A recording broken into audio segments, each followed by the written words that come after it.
Привет, друзья! Я рад вас приветствовать на канале Шокояма, где мы с вами занимаемся вкусностями. Готовим, обозреваем, пробуем, высказываем свое мнение. Но сегодня мы будем готовить. Мы делаем сегодня пластичный шоколад. Le chocolat plastique. Его можно использовать во многих разных вещах. Можно торты натянуть, например. Можно бантик связать. Можно слепить что угодно, можно слепить машинку, можно колесико, можно винтик, болтик. Но если вы не хотите там мастикой пользоваться, да, и быть как все, хотите выделиться, то вот, пожалуйста, пластичный шоколад. Мы сегодня сделаем горький, вообще можно делать из любого шоколада, чуть-чуть меняется раскладка. Значит, здесь у меня горький шоколад, его здесь 250 граммов. И здесь у меня глюкоза, я ее чуть-чуть прогрел, чтобы она стала такая вот пластичная, чтобы это можно было все смешать. 200 граммов глюкозы. Если вы берете молочный шоколад, то будет у вас те же самые. Глюкоза всегда будет 200, но молочного шоколада нужно 300 граммов. Если вы берете белый шоколад, то 325 граммов вам его надо. Как же мы делаем? Мы растопили шоколад. Мы подогрели чуть-чуть глюкозу.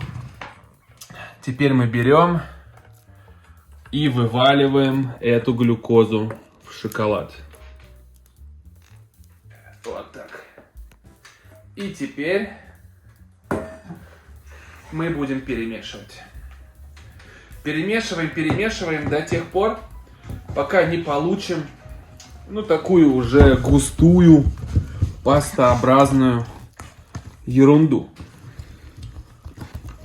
Конечно, сразу же работать с шоколадом нам будет нельзя, потому что шоколад обязательно должен пройти момент стабилизации, потому что сейчас у нас шоколад растоплен, и он не представляет из себя какой-то единой массы. Нам нужно, чтобы кристаллическая решетка шоколада все-таки сформировалась. Перемешиваем до тех пор, пока у нас не получится вот такая вот штука, которая, видите, все, она уже отстает.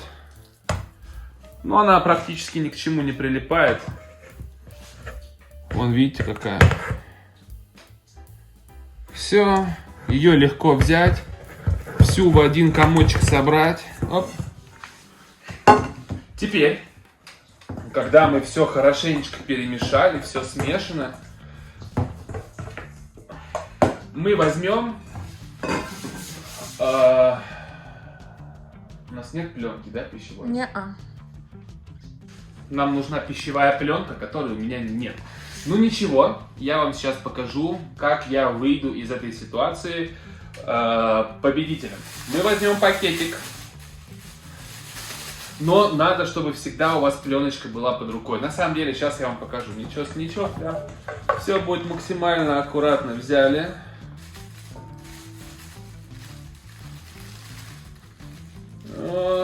Оп.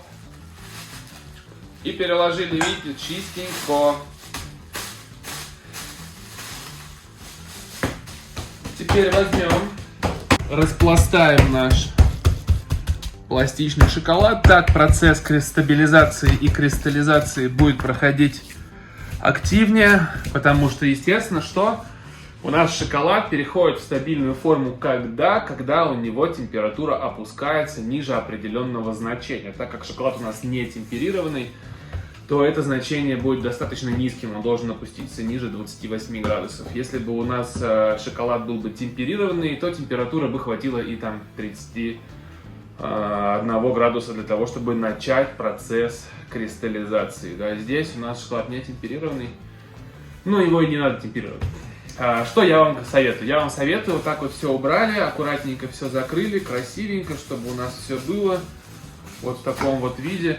И убираем в холодильник минимум часа на 3. Минимум. Вообще в идеале стабилизировать ночь, 8 часов.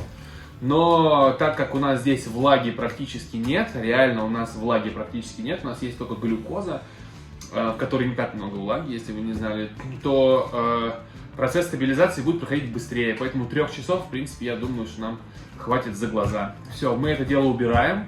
И вернемся уже тогда, когда надо будет с ним работать. Если вам интересно, как застыл наш пластичный шоколад, то вот. Он стабилизировался, он стабильный, но он, как вы видите, пластичный. Так, ну теперь нам нужно его вытащить из нашего мешка. Мешок нам больше не понадобится, давайте его вообще снимем. Коврик это просто опционально, чтобы не пачкать стол, на самом деле это не обязательно. Можно и без этого.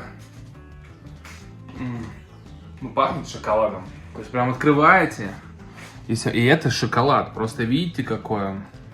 Он пластичный. Сейчас с ним работать чуть-чуть тяжело. Нам нужно его вымесить для того, чтобы он стал работоспособным.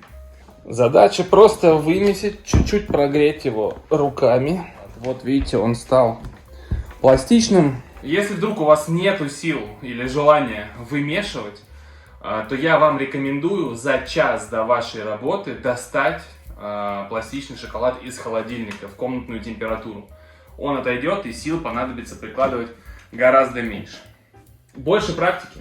Ничего сложного здесь нет. Все очень просто, максимально. Самое главное это сделать правильный пластичный шоколад. Не бойтесь с ним работать, он очень быстро сохнет, поэтому не забывайте, что его нужно обязательно хранить в пленке и лучше всего в холодильнике, но не обязательно. И перед работой за час вытащите его из холодильника и вот тренируйтесь, и у вас получится. Всем пока!